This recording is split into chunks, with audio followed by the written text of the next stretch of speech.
Hey there, YouTuber. So we're going to compare the Gigabyte Z490 UD, or ultra durable, to the AsRock Z490 Phantom Gaming 4 motherboard. Now, we'll switch between this live shot I've got and some photos, because I believe some things you will not probably be able to see at this camera angle. But let's jump into it. So, with this channel, some of the most important things to me are the number of M.2 slots, okay? So your UD has two here for SATA or NVMe. They've got this future one over here, which doesn't really tell you what that's for. I can only imagine, hopefully something good for the future. The AsRock only has one, okay? You can see where they got super cheap and decided not to put one in here. The H470 has a second one in there, hence this board is used for quite a few different motherboards, to include a B460 version. Now, these both have the same amount of PCI expansion slots. So you've got the shorter 1-inch ones and a PCI Express 3.0 by 16 and the PCI Express 3.0 by 4, if I got that correct, hopefully. So they both have the same amount of expansion slots. No big deal there. Same amount of RAM slots, you've got 4, and they will support the same amount of gigabytes of RAM. Obviously, both have a 24-pin ATX power supply. We'll flip this around to look at some of the stuff on the other side. Now, depending on the case you buy, this may matter to you.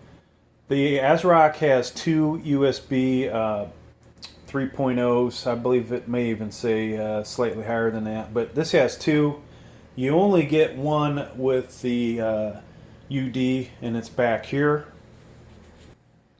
Now, if you decide you want a Wi-Fi card, the AsRock has a M.2 for that, where you do not get that with the UD. Now, both of them have a lot of connectors for RGB, so that's kind of a, I'll call that a draw. Same with the amount of system fan headers, also a draw there. Both of these have only one USB 2.0. This one's here, and this guy is over here. That's kind of a bummer because both of these don't have Wi-Fi, and what that means is if you get a Wi-Fi card like I have here, that's going to tie up your USB 2.0. So if your case has USB 2.0, you're not going to be able to use this. There may be an adapter to go from 2.0 to 3.0 or whichever version you need. But that then would mean that would tie up your USB 3.0. Over on this side, the fact it's got two 3.0s, that may be something that's possible. So I know I've never used those connectors. I know they're available. I believe it is a USB 3.0 female to a USB 2.0 female. So these both have your HD audio connector. It's interesting, some of these are encased in plastic, which helps protect the pins a little better. Maybe a few more on the UD. UD's got a little nicer setup here for your front panel connectors, but it appears either one of these has the same amount of connectors. Now, I won't show you guys the BIOS, but looking at the BIOS between these two, they basically have the same kind of stuff in them. No surprises.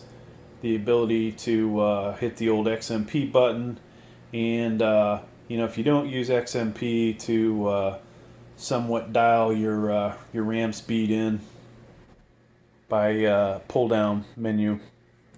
So SATA 3.0 connectors. UD's got them all bunched together. Some builds I probably would like this better, to be honest with you, because if you have a really tight mid tower that you can't get to run your cables through here too well, it's probably better to have them all over on the side like this. The Phantom has 4 here and 2 here. All right, so let's look at, I've turned this 180 degrees. You will note, you know, some differences, not really a big deal, but 1x4, 1x8. This is opposite order of that, 1x8, then 1x4. On the other side of this one is a fan header. There is not one over here. This guy has, this is the AsRock, has 2 CPU fan headers, where the UD only has 1. So that would mean you need a splitter for this guy, and this works out pretty decently for this dual tower, dual fan setup. All right, so looking at the I/O shield, or basically where your audio video connectors are, you see this has a built-in I/O shield. I really I like that over the ones that are basically you put it into your case first and then you put that in.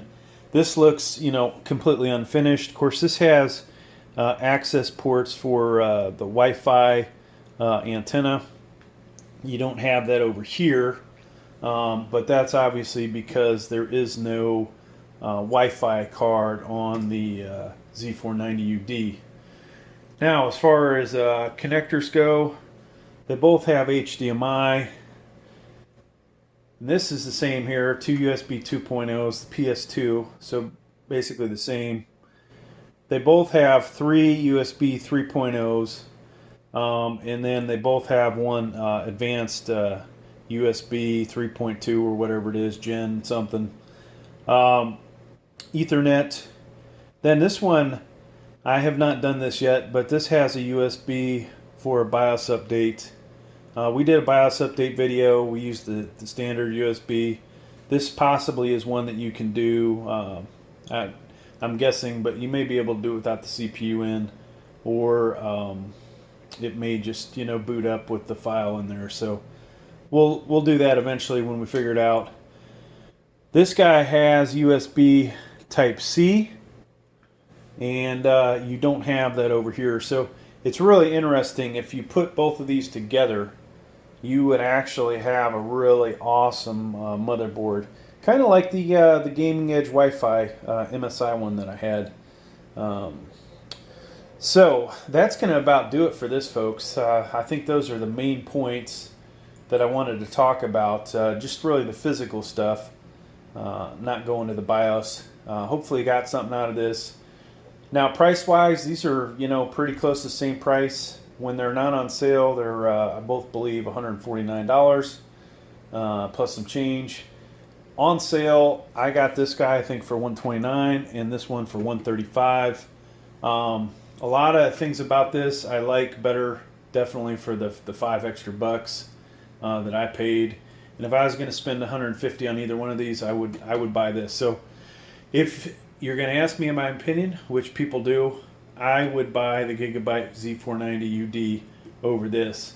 Now, one thing that, you know, I can't tell you is which one handles RAM better, because you have to go and look at the manufacturer's website for what compatible RAM there is.